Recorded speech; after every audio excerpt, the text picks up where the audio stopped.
Imediato, Carolina Nossetti, médica, consultora técnica em terapia cabinoide e Academia Internacional de Cannabis. Olá, agradeço a honra de estar com a senadora. Parabéns pela sua jornada e inspiração. Inspira a todos nós. Obrigada, senador, pelo espaço nessa casa. Eu sou médica, eu trabalho com cannabis medicinal desde 2013. Meu consultório é 100% de pacientes que têm indicação de cannabis medicinal, mas meu conhecimento nessa área veio dos Estados Unidos, onde morei quase 10 anos. E eu só voltei porque não aguentava mais ver a crueldade que os pais, as crianças e os médicos passavam aqui, sozinhos, sem guia, sem ninguém com experiência, fazendo tato na sombra. Alguns falaram aqui de não ter estudo científico. Desculpa a emoção. Eu abandonei toda a minha vida para voltar para o Brasil. Eu nem queria estar aqui. São milhares de pacientes hoje que poderiam estar sendo beneficiados. Quando falam que não tem estudo, é um tapa na cara da Anvisa que registrou um produto.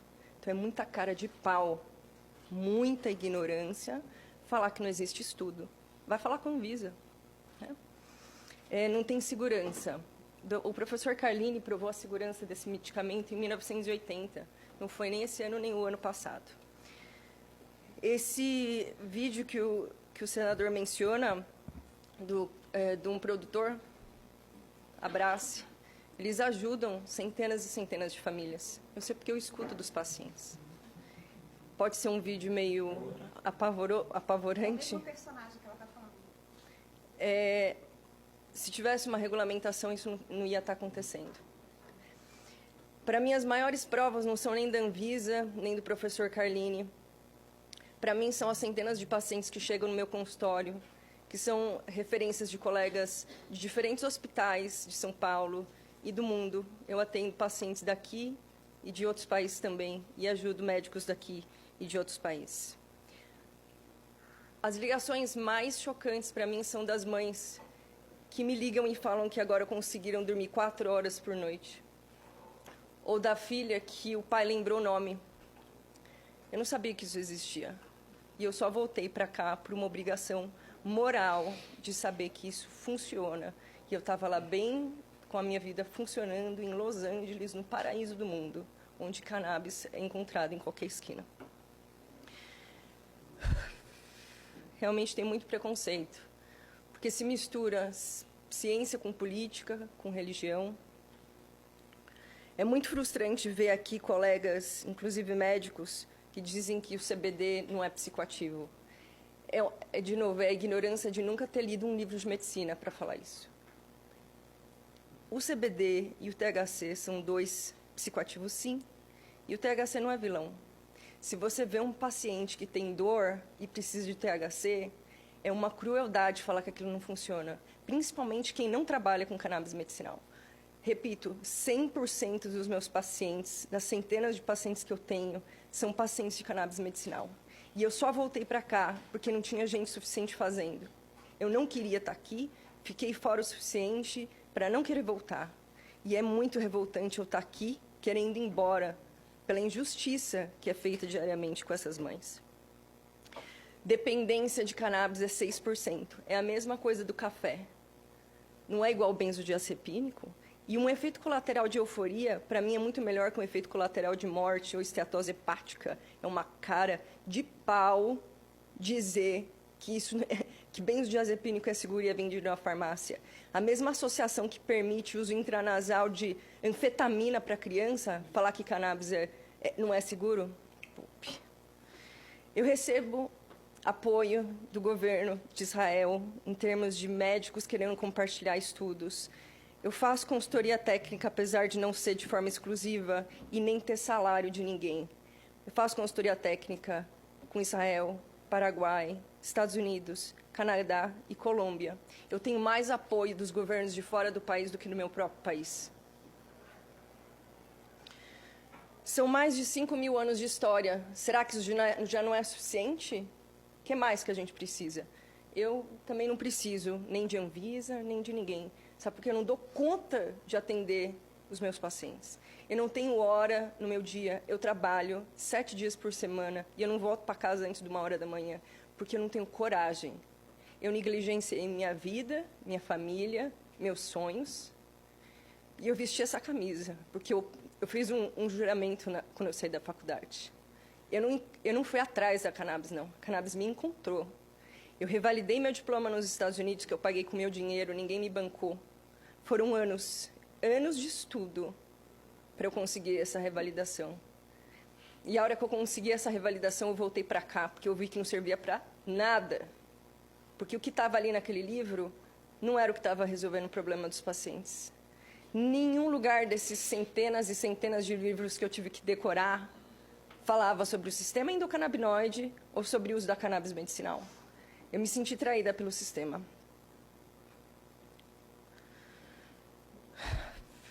O governo israelense tem 30 mil pacientes usando cannabis hoje, país de primeiro mundo.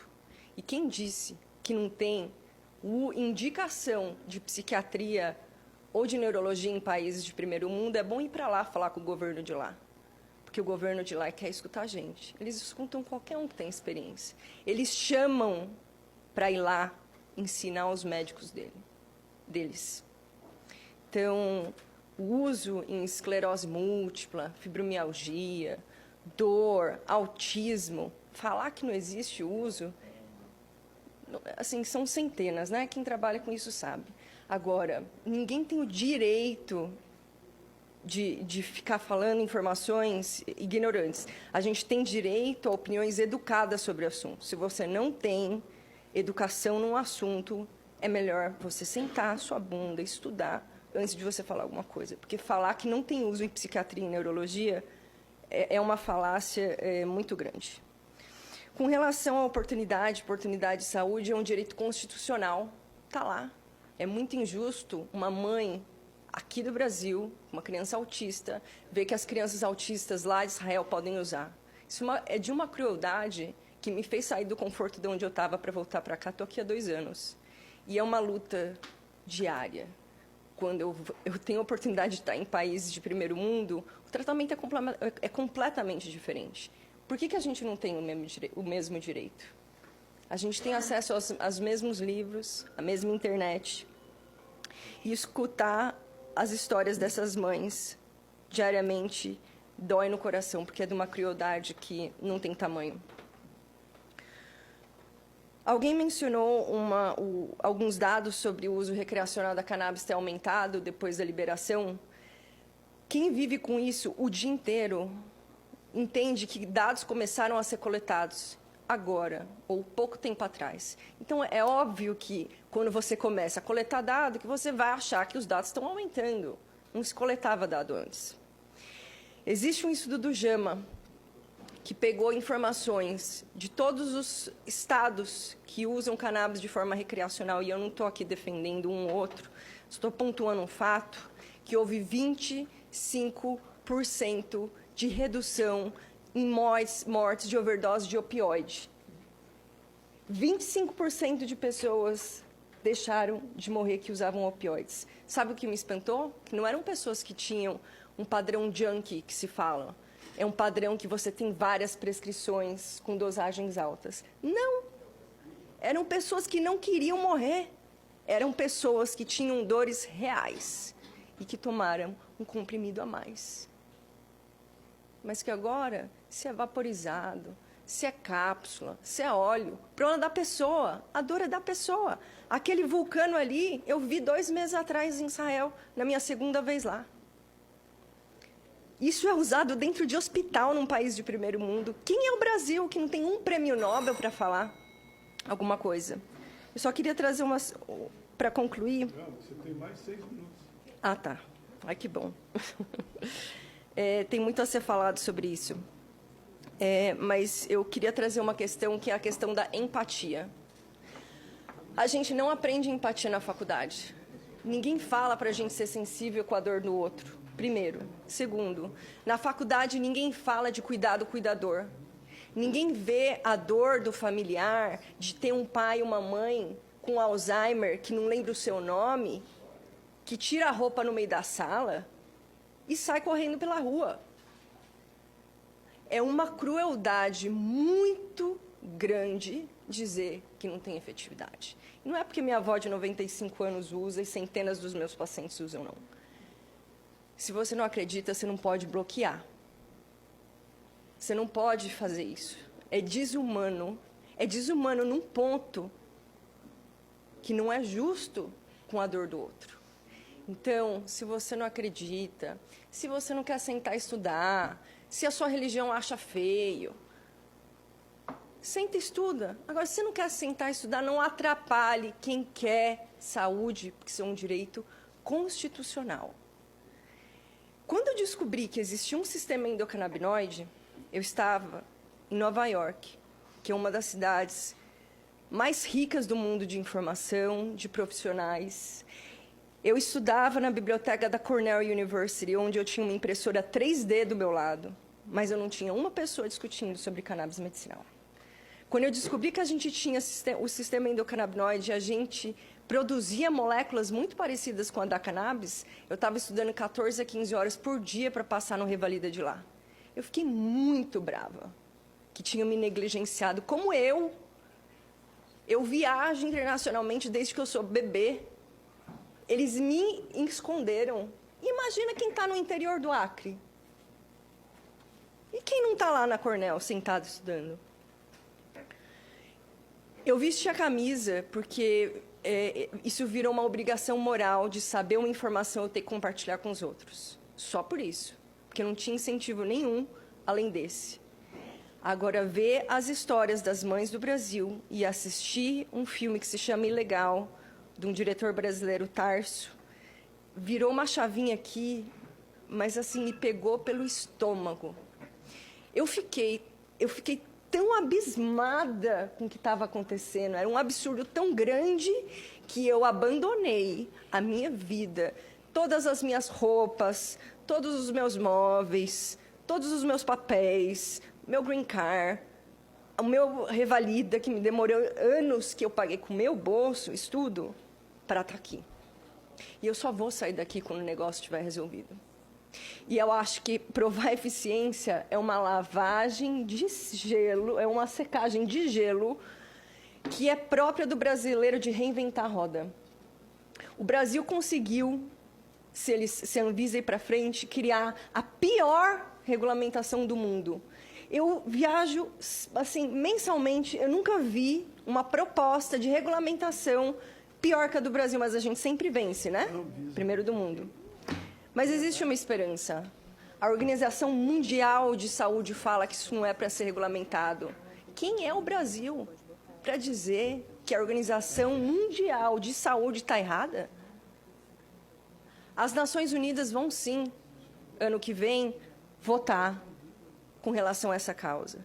Mas hoje eu sou consultora técnica da primeira empresa brasileira a entrar num programa de aceleração das Nações Unidas para levar processos de acesso do Brasil para fora. Então, as Nações Unidas já estão apoiando o Brasil. As Nações Unidas já estão observando os processos. Pessoal, a palavra é dela, todo mundo vai ter oportunidade de falar à tarde, e mesmo aqueles painelistas que falaram terão as suas considerações finais, da mesma forma que sempre a gente agiu nessa comissão, que realiza em torno de 200 audiências por ano. A palavra é sua, você tem 2 minutos aí. O programa Accelerate 2030 é um programa que é feito entre o Impact Hub, que é um hub de inovação social, e o PNUD, um escritório das Nações Unidas. E eu falo, batendo a mão no meu peito. E ter instituições como a Organização Mundial de Saúde dizendo que o cânhamo não deve ser regulado internacionalmente, e o PNUD apoiando agora projetos de scale-up, mostram para a gente que a gente está no caminho certo e a gente não vai desistir. Margarete mencionou aqui, vai acontecer, querendo ou não, desejando estudar ou não, pesquisando ou não, já está acontecendo. E a gente não vai deixar de lutar. Obrigada, presidente. Muito bem, Carolina Nossetti, média consultora técnica em terapia, canabinoide, Academia Internacional de Cannabis.